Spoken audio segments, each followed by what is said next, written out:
Hi అండి, ఎలా ఉన్నారు? ఈరోజు చిన్న మినీ వ్లాగ్తో మీ ముందుకు వచ్చాను.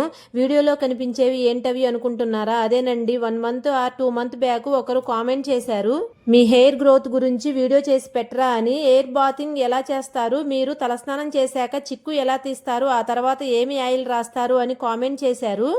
ఆ కామెంట్ చూశాక అనిపించింది, అసలు మనం జుట్టు పెరగటానికి జుట్టుకు వాడేవి కాకుండా ఆహారంలో మార్పులు ఉంటే హెయిర్ గ్రోతింగ్ ఉంటుంది కదా అని. అందుకనే ఫస్ట్ నేను తినే ఫుడ్లో ప్రతిరోజు 1 లేదా 2 ముద్దలు ఇలా ఈ పొడిని కలుపుకొని తింటాను. అసలు ఈ పొడి ఏమిటో చెప్పకుండా ఏదేదో చెప్తుంది అనుకుంటున్నారా? అదేనండి, ములగాకు కరివేపాకు పొడి.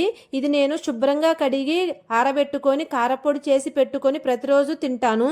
ఇందులో మనం అవిసె గింజలు కూడా వేయించి పొడి చేసి కలుపుకోవచ్చు. ఈ కారపొడికి కావాల్సినవి ఎండుమిర్చి, ములగాకు, కరివేపాకు, అవిసె గింజలు, ఉప్పు, పసుపు.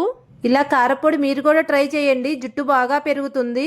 హెల్దీ కూడా. బాయ్ బాయ్ అండి.